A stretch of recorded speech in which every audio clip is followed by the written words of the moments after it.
Hey, this is GemmyD's on Cars.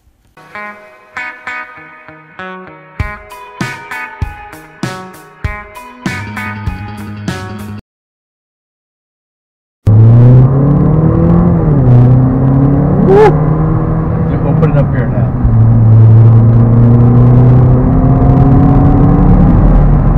Wow.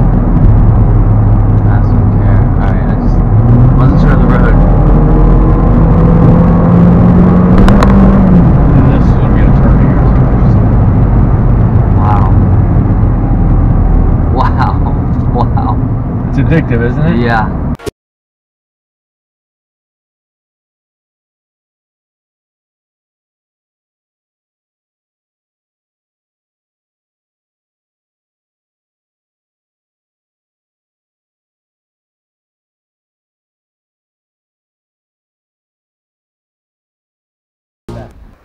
Hey everybody, this is Dan for GemmyD on Cars, and today it is a beautiful day in Harrisburg, and I'm here with a car that I've never driven before. I haven't driven Mercedes in a while, but it is a Mercedes CLA45 AMG. Now this is the faster version of the CLA. This is a 2014, and my buddy John, he was telling me about the different cars that he looked at before he got this one. He considered BMWs, Porsches, but once he got into this AMG version, he was sold. Now this has a 2-liter 4-cylinder turbo with 355 horsepower.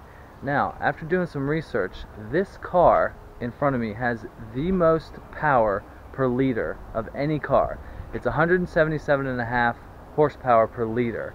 Now, for reference, the Ferrari 488 has 167 horsepower per liter. So what they say is it's power dense, meaning it gets the most horsepower out of the liters of the engine of any car on sale today.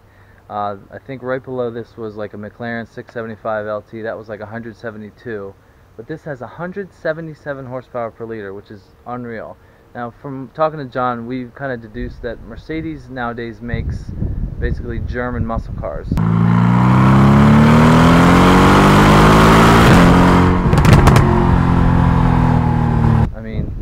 Just the way that the engines are built and the sound is just crazy. I mean, if I'm honest, I'm a BMW guy, but what Mercedes is doing with AMG is they're pretty much on top of their game. Now, what makes this car different from other AMGs is the wheels. You got the front bumper, you got the turbo badge, but also you get the exhaust pipes. I mean, those are huge. I mean, look at those things. I'll start it up in a little bit. Now, this car is kind of like, it's almost like a baby CLS Mercedes. The CLSs are kind of like in between the E-Class and the S-Class, but this is, I think it's based on a C-Class chassis, but it's just a little bit smaller.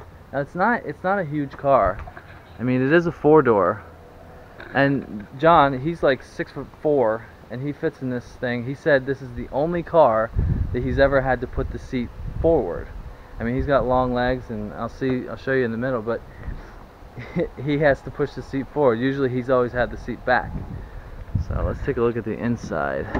Of course, you got nice AMG sills. You got AMG on the thing. It's beeping at me. Now the dials here got a nice little carbon fiber look to them. Nice screen on the top. It's got nice suede seats, and everything has red stitching. You got the red seat belts, which I think is just an AMG thing. You got red on the door. You got a nice wood finish here. But yeah, this is nice. It's a nice place to be. You got the paddle shifters. I'll try those out. Now the back seat is not huge. I mean, this is not a big car, but his kid has grown and moved away, and don't think he needs that. Alright, so here's the engine. Now, John and I were saying, the guy who built this engine, his name is on the engine. So this was built by Marcus something in Mercedes. Now AMG has its own kind of factory in Falterbach in Germany, and that's where this little plaque is from. Yeah, it's pretty cool. I mean, I think this car, the AMG package, has a little splitter. Plus you got the little badge right there. Huge emblem. That's the thing nowadays with cars. The emblems are getting bigger and bigger. I just did the BMW video. I put my hand out, and like 3 of my hands is like one of the kidney girls. I mean, they are huge. Yeah, you got the nice LEDs and the headlights. Mercedes-Benz by Xenon. But yeah, look at the wheels. I love this car in white. I know Mercedes are more traditionally silver, but I like the white. The red calipers. Yeah, that's nice.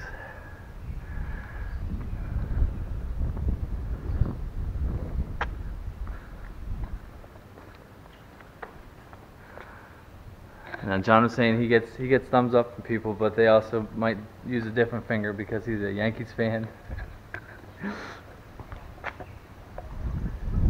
This car has a huge panoramic sunroof. Got that open. But yeah, this is nice. I'm impressed so far. All right, so John is showing me how he gets compliments from people saying, "Man, that's a nice ass in that car," and the taillights are different. You can see there's like 2 long sweeping things lit up there. That's pretty cool. Brakes, when you hit the brakes, the top one is the brake here. Yeah, that's pretty cool. Yeah, listen to that exhaust. Yeah, very nice. AMG now making muscle cars.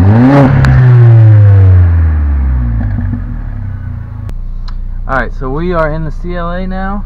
We're going to go for a drive. Neutral. Drive. No parking brake? No parking brake. Okay.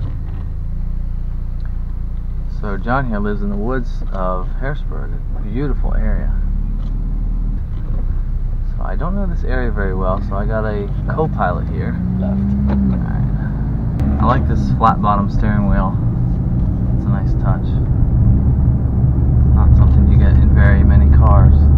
This car has a 7-speed dual clutch transmission. I'm gonna try that out at one point. I feel like you really gotta you really gotta get on the gas to get going.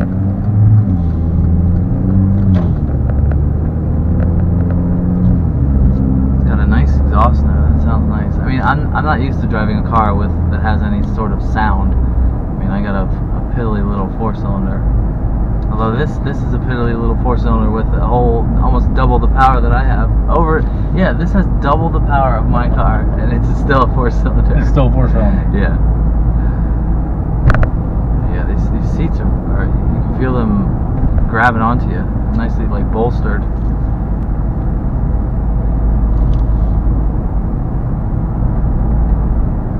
Now open it up here a little bit.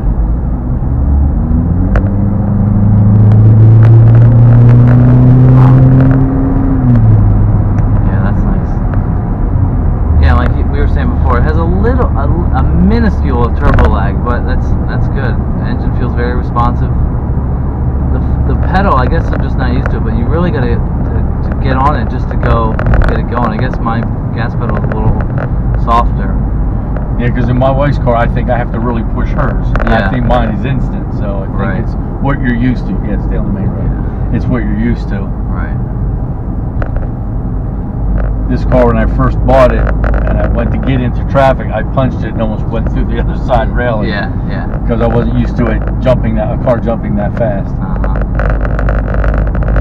Yeah, I think if I remember, I feel like I drove a Mercedes C-Class, like 10 years ago, and that's sort of similar. You really had to get on the gas pedal to, get going. But as always, you got to get used to a car.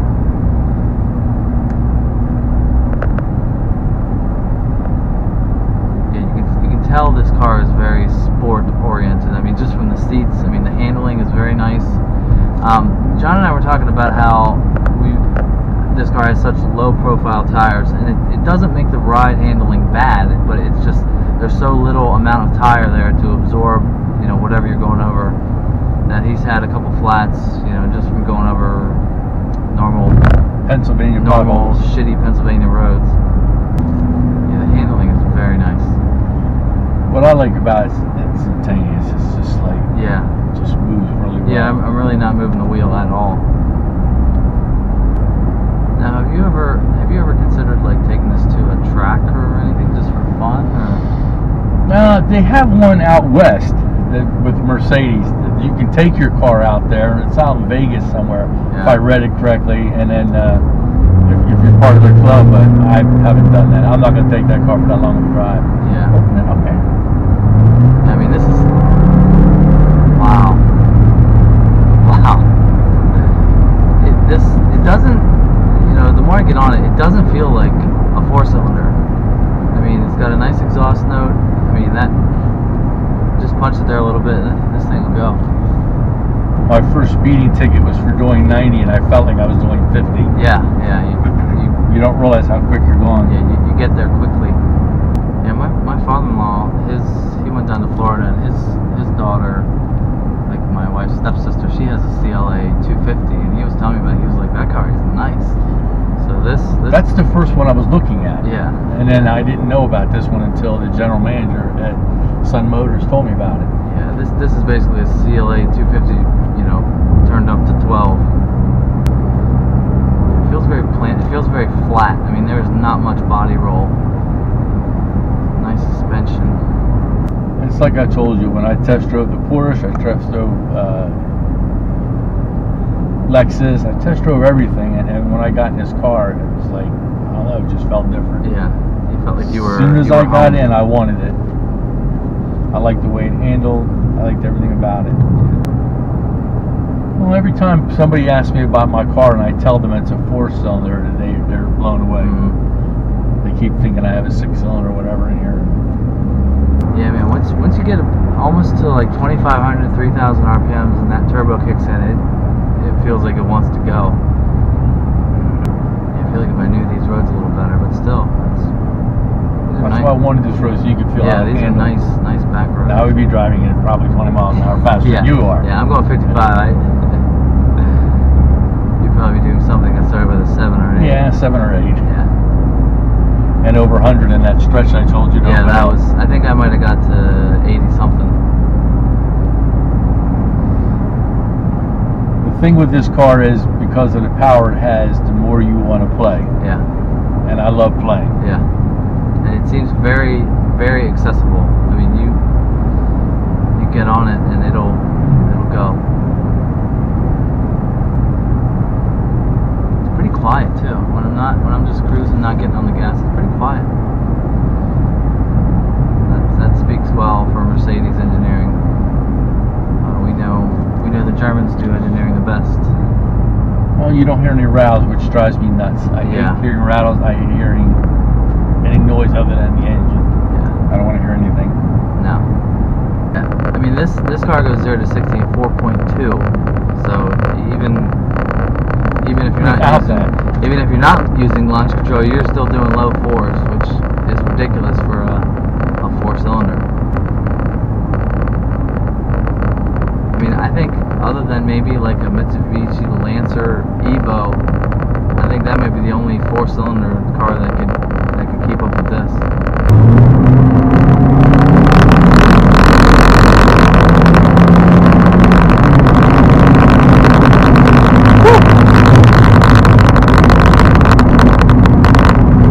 He's right. There is literally just a little half-second of turbo lag, and then it kicks in, and it does not give up. Wow. Well, my question to you is turbo lag usually longer, or is it short? It's short. I mean, it depends on the car. That's what I'm asking, for different cars. For different cars, I mean, there's some cars where what I just did, I would slap it, and it would be like a second, and then it would kick in, and it's not supposed to be that way. But, okay, from what I just accelerated, there was a point where my brain said, okay, this is really, really not what I'm used to, faster than normal. It's amazing what this little car can do. And I'm cruising on the highway going 80 right now, like nothing. 2,000 RPMs. I think I might have got up to 96. Yeah. Well, that bridge, like I said, I've had that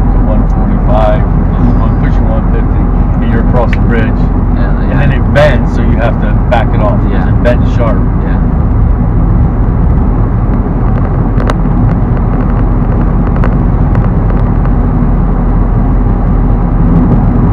And all the driving I've done so far has been on eco mode.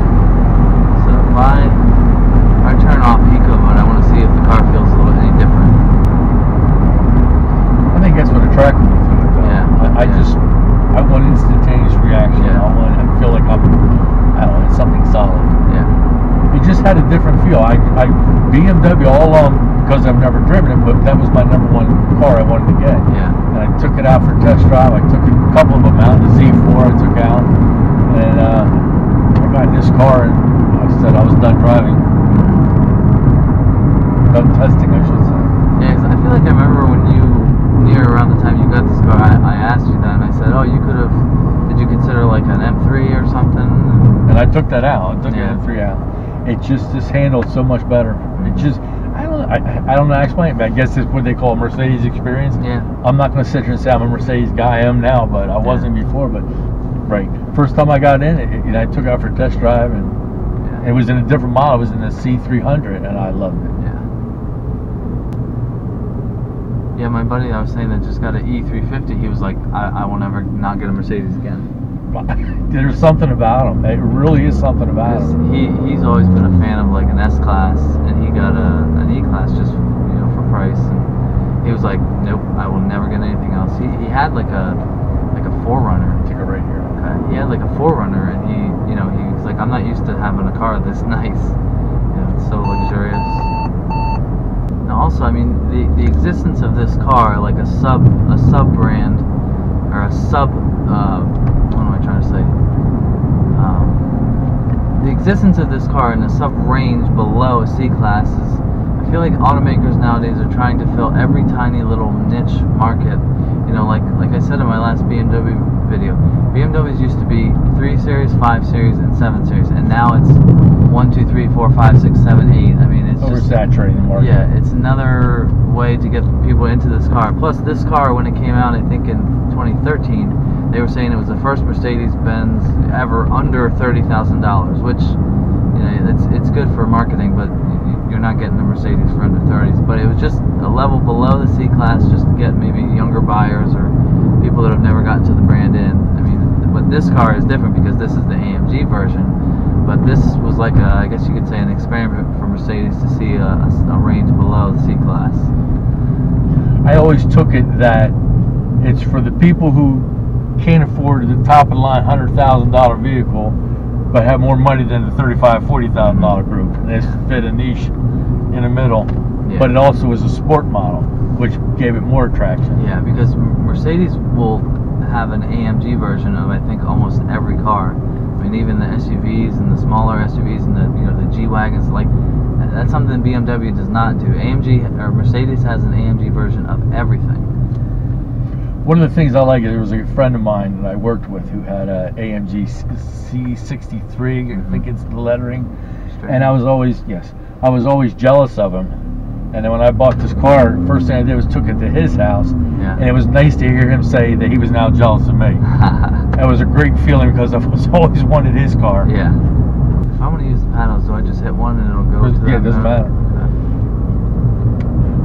Okay. The shifter that they put in here is their top of the line shifter for their race car. Oh yeah, yeah. They didn't go second, shelf for this. And that was the first thing the guy told me. He said this is the exact same thing you would get at our 100,000 plus sports car. Is these paddle shifters? Yeah, I think they call it a speed shift transmission. Yeah, that and the braking system. He said that's top of line. You got top of line brakes. You got top of line shifting.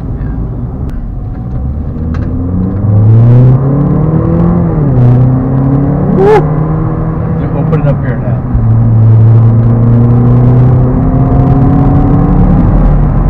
Wow. That's okay. Alright, I just wasn't sure of the road. And this is going to be a turn here.